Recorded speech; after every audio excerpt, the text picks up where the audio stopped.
Hello students, today we have solved linear programming problem by graphical method.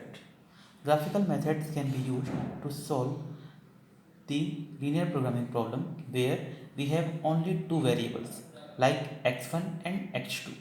If we have more than two variables, then this method cannot be used because in graph we have only two axes like x-axis and y-axis, and here there we plot only two variables x1 and x2.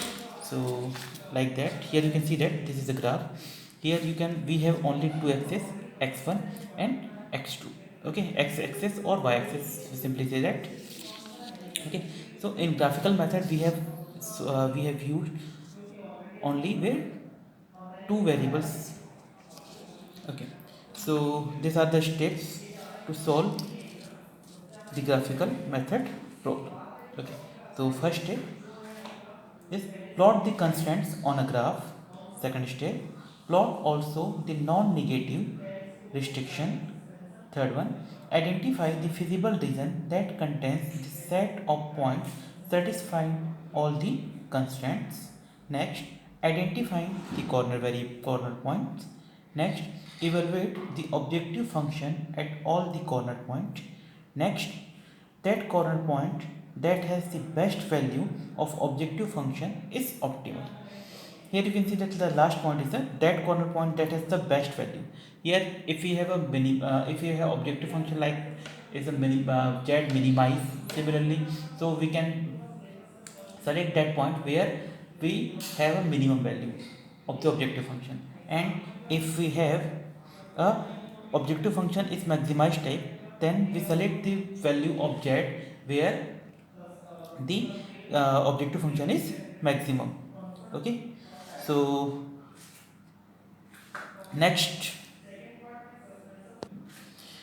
when we solve the graphical method, the the feasible reason of the questions is depend on the non-negative restriction or inequalities of the constraints. Okay, if we have a less than equal to types of constraints, then the area of the constraints are towards the origin. Here you can see that in this graph, if we have a less than equal to type of constraint, then the area of that area of the constraint is towards the origin, that is the towards the origin if we have a less than equal to sign. And if we have a greater than equal to types of constraint, then the area is outside the origin. Here you can see that the second one is the here the constraints is a greater than equal to type of constraints, and the area of that constraint is outside the origin. So this is the area of that constraints. Okay, so let's take an example to solve graphical method. Okay, so this is a question where z maximum equal to 3x1 plus 4x2 subjected to constraints are x1 plus x2 should less than equal to 450, 2x1 plus x2 should less than equal to 600, and x1 x2 should be greater than equal to 0. That means the value of x1 and x2 is positive value. Okay, so first we put the inequalities into equalities of that constraints. Okay, so we solve this. So first we put the equation 1, x1 plus x2 is equal to 450. This is equation 1. Similarly, for equation 2, 2x1 plus x2 is equal to 600. This is equation 2. Okay, then we solve the first equation. Okay, first equation, solve equation 1. Put the value of x1 is equal to 0, so x2 is equal to 450. Similarly, put the value of x2 equal to 0, then the value of x1 is equal to 450. So the points are for equation 1 is 0, 450 and 450, 0. Similarly, solve equation 2.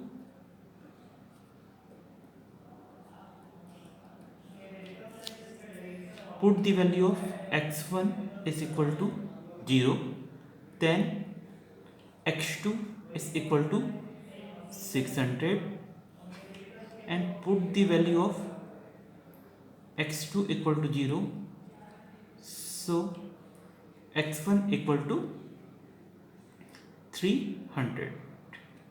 Okay, so the point is 0, 600, 300, 0. These are the points for the two constants. Okay, so we took that point on a graph and we plot that point on a graph. Okay, so this is the graph. We already have plot the points on this graph. We have a two axis, x-axis and y-axis. We put x1 on the x-axis and and x2 on the y-axis. In this question, we have a maximum value is 600 and minimum value is 300. Okay, so we divide this into 100 parts. So first 100, 200, 300, 400, 500, 600 is based on your value obtained. Okay, so we put the value. So we have a first value is 0450. So value of x1 is 0, value of x1 is 0 and x2 is 450. So this is a point 0, 450, and next one is a 450, 0.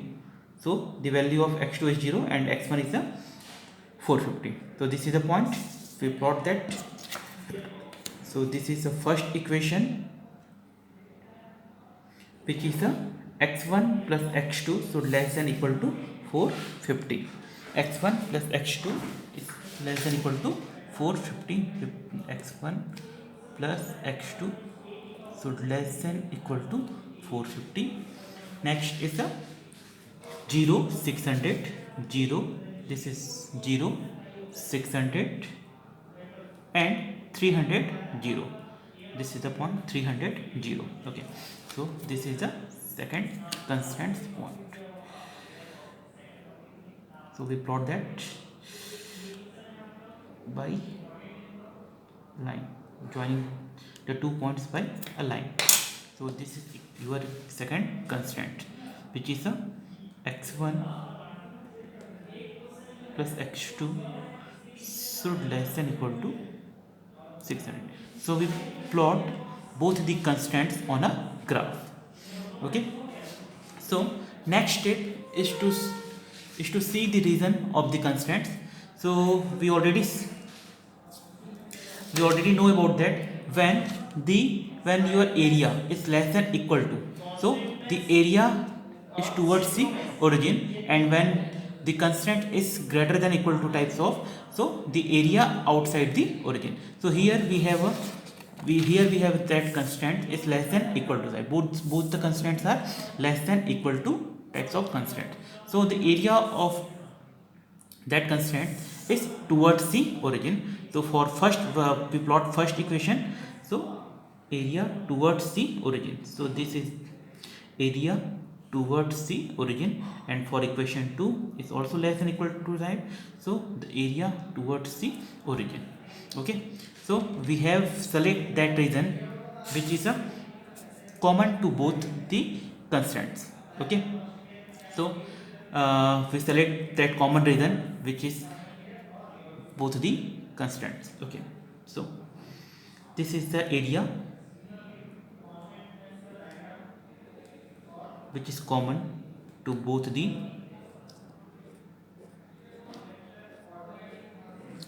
constants. Okay, these are the area. We select that region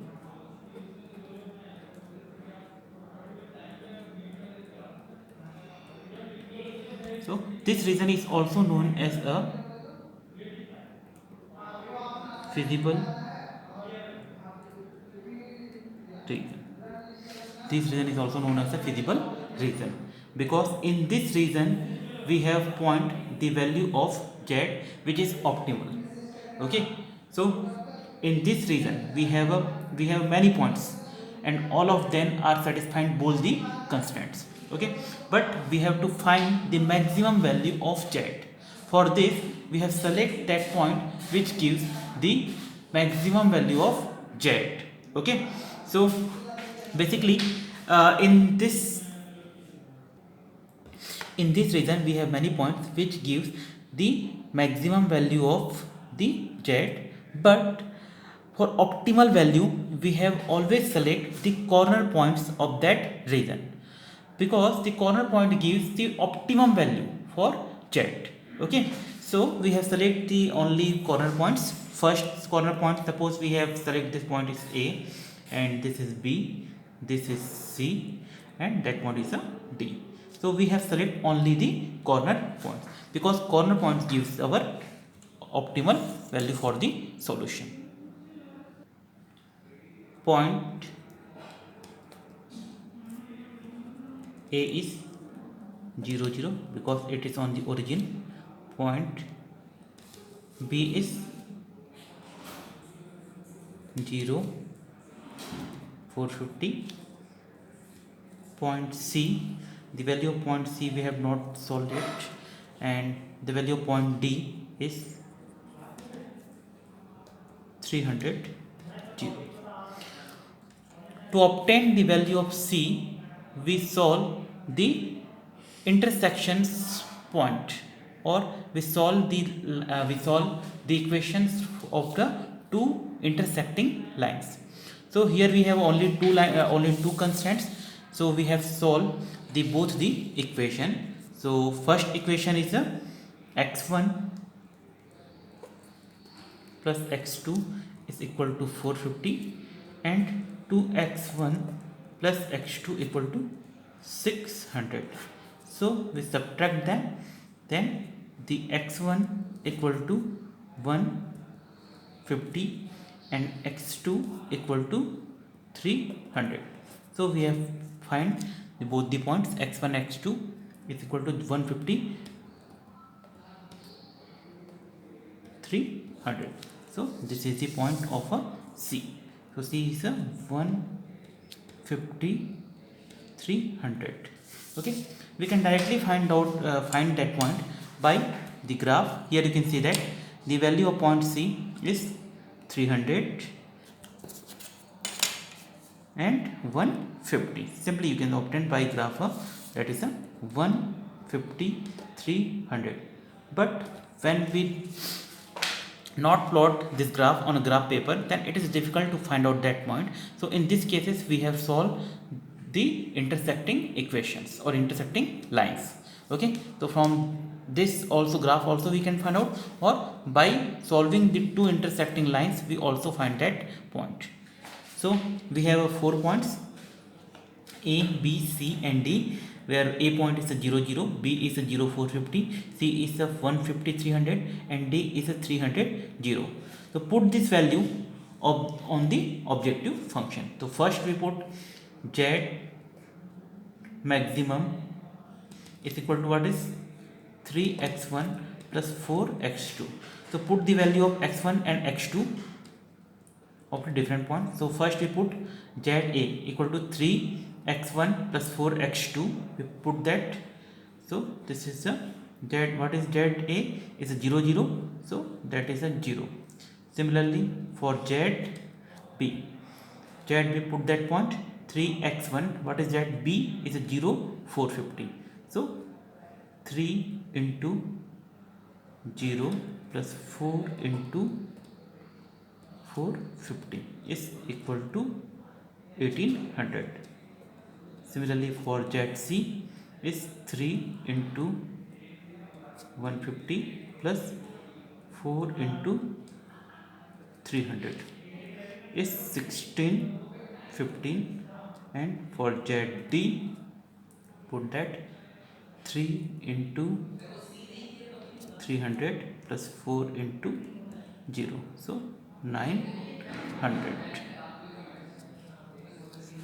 So you see that the maximum value of z is at point B. Maximum value of z is point B. So ZB gives the optimal value for this particular question, and which is 1800 for x1 equal to 150.